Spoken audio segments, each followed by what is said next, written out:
Para seus vizinhos, Sailson era um homem tranquilo, que passava horas no bar do bairro Corumbá, na Baixada Fluminense, tomando umas biritas e olhando a movimentação. Ninguém imaginava que aquele homem ficava ali escolhendo suas vítimas e traçando as estratégias para tirar mais uma vida. Foi assim que ele se transformou num monstro de Corumbá e deixou uma trilha de corpos na região onde vivia. Fala galera, Joel Paviotti aqui do canal Iconografia da História, espero que vocês estejam bem. Deixa eu mandar um abraço aqui antes da gente entrar na nossa história e ir direto nela, tá? Quero mandar um abraço aqui pro juiz Gustavo Nardi, beleza? Foi participar de uma audiência aqui, Fernandão. E o cara foi muito educado comigo, sabe? Magistrado muito educado e tal. Falou que até assistiu o canal. Um abraço aí, doutor, e obrigado por ter aí atendido a gente com tanta boa educação, né? Muito legal e eu me senti muito bem durante a audiência, tá? Bom, galera, hoje a gente vai falar de um um executor serial, né? Se a gente falar serial tal coisa e a gente acaba tendo uns problemas de restrição de monetização e tal, e aí o barato é louco. Mas vamos lá, que é uma história muito louca, que é a história de um cara que tirou a vida em série na Baixada Fluminense, num lugar bem louco também, certo, mano?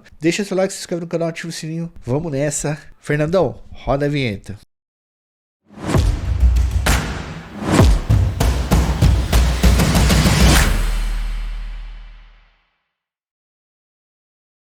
Sailson José das Graças foi criado na Baixada Fluminense. Ele era filho de uma mãe evangélica, frequentadora da Igreja Assembleia de Deus, uma das mais tradicionais do Brasil. Mas ele não seguiu em nada os ensinamentos da mãe dele. De acordo com a família dele, aos 11 anos de idade, Sailson começou a demonstrar comportamentos violentos. Isso aconteceu depois que seu pai perdeu a vida eletrocutado em um acidente de trabalho. Nessa época, o Sailson começou a descontar a sua raiva em animais. Ele pegava gatos e galinhas e, cara, fazia assim esculachos com os coitados dos animais. Golpes de faca, ele eletrocutava, enfim, as coisas mais malvadas que se pode fazer com pobres animais. Aos 17 anos, ele tirou a vida de uma mulher pela primeira vez e ocultou o corpo para não ser descoberto. Mas, a partir desse primeiro crime, né, o Sailson não parou mais. Seja executando crimes encomendados ou escolhendo as vítimas pelo simples prazer de vê-las perdendo a vida em suas mãos, Sailson acumulou uma série de vítimas e, inclusive, ele fala de todas elas sem o menor sentimento de culpa. Ele diz que tirava a vida por encomenda, esfaqueava, estrangulava e gostava de ver mulheres perdendo a vida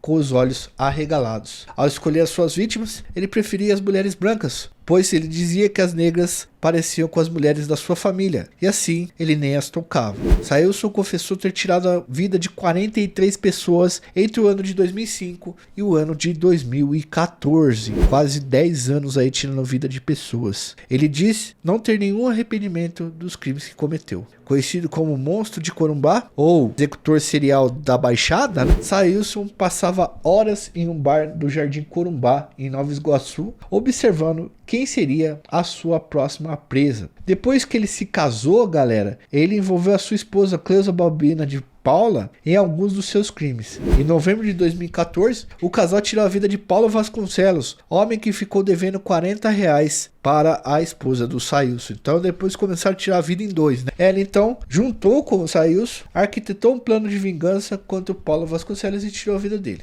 A Cleusa atraiu esse Paulo para a casa dela, oferecendo-lhe um encontro mais libidinoso. E o cara topou, mas quando ele chegou, foi atacado por Sailson a facadas e perdeu a vida. Esse crime acabou levando o casal para a cadeia e em 1º de fevereiro de 2023, os dois foram condenados a 30 anos de reclusão em regime fechado por execução duplamente qualificada por motivo torpe e mediante dissimulação. A partir dessa prisão do casal, Sailson confessou todos os outros crimes que ele tinha cometido. Ao falar sobre as vidas que tirou, pessoal, o Sailson demonstrou em entrevistas e nos seus depoimentos à polícia que sentia orgulho do que tinha feito. Ele falou que ser chamado de um executor em série era algo que trazia para ele uma satisfação pessoal. Olha o naipe do cara. Embora a polícia não tenha confirmado todos os crimes que o Sailson tenha cometido, ele foi condenado por mais de 3 execuções, além da do Paulo lá. E aí ele pegou mais de 49 anos de pena.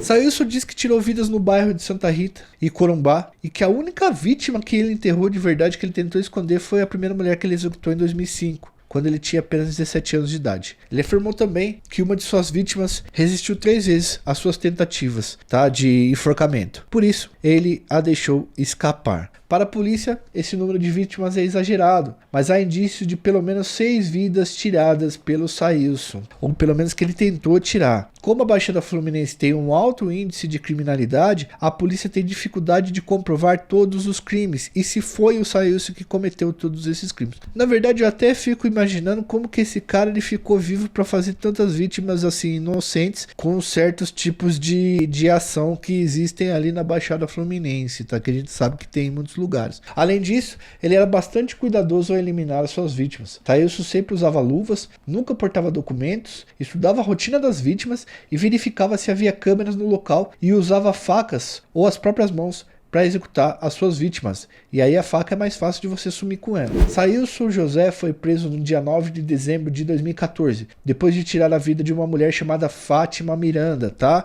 A Fátima, pessoal, morava no mesmo bairro que ele e frequentava o bar onde Sailson ficava observando as suas próximas vítimas. Apesar da polícia dizer que o Sailson exagerou no número de vítimas, como a gente já destacou para vocês, a sua família acredita que ele fez isso de verdade porque conhecia ele. De acordo com alguns familiares, ele atuava também como criminoso de aluguel. Era um homem silencioso, obsessivo e calculista que aliou o prazer que sentia em tirar vidas com a profissão de executor de aluguel. Porque dizem que ele tirou algumas vidas por pagamento que as pessoas fizeram para ele. Em um programa de TV, o Sailson afirmou que quando passava 2 meses sem tirar uma vida, ele começava a ficar nervoso. Olha só o naipe do cara. Ao falar sobre as técnicas que ele usava em suas execuções, diz que o uso das facas era só para crimes de encomenda. O que ele gostava de tirar a vida, o crime que ele gostava de cometer para tirar a vida, ele fazia com as próprias mãos. Das 43 vítimas que ele diz ter feito,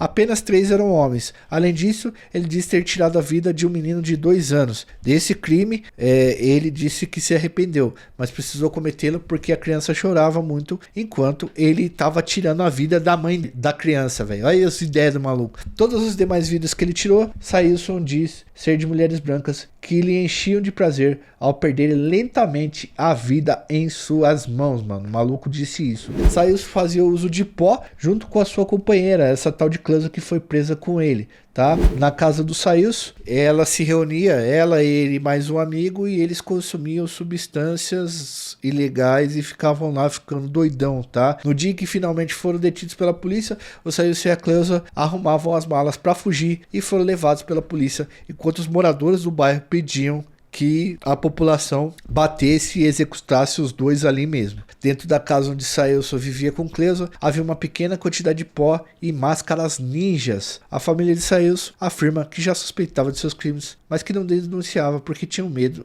de sofrer retaliações por parte desse maluco. A sua mãe se mudou várias vezes por vergonha dos roubos e dos crimes que o filho cometia. Com a prisão e a descoberta de outros crimes piores, ela se mudou mais uma vez temendo represálias na vizinhança. Eu fico me perguntando como é a dor de uma mãe de ver o filho cometer esse tipo de coisa. Antes da última prisão, que trouxe à tona todo o horror praticado por Sailson, ele já tinha tido 4 passagens pela polícia. Sailson foi preso por furto em janeiro de 2007, por roubo em agosto do mesmo ano e por porte de arma e outro furto em fevereiro de 2014. E estava na rua. Ninguém imaginava que ele fosse o autor de tantas execuções. Alguns dos seus vizinhos diziam que ele era até tranquilo, e lógico que a gente falou no começo que a família era religiosa. Muita gente não imaginava que ele poderia ter feito essas coisas. Mas eu sempre digo isso para as pessoas, né? A galera acha que as pessoas que fazem esse tipo de coisa são monstros que a gente consegue observar na rua. Mas não, geralmente, muitas vezes essas pessoas têm vidas normais para quem é de fora de casa, e a hora que vê o cara tá cometendo esse tipo de questão, esse tipo de coisa, né? Pessoal, deixa seu like, se inscreve no canal, ativa o sininho, tá? Ajuda a gente no Apoia-se se possível, beleza? Porque a partir de R$2 aí você já tem conteúdos exclusivos para vocês, e ajuda a gente no Pix também, se você puder. Eu vou deixar 2 vídeos para vocês sugestionados aqui também. Eu vou deixar um que é o vídeo sobre o Francisco das Chagas, que tirou a vida de mais de 40 crianças em 2 estados do nosso país, e vou deixar também um vídeo sobre um cara chamado Maníaco do Ceasa, para vocês entenderem melhor o modus operandi desses caras. Fui, até mais, valeu e até uma próxima.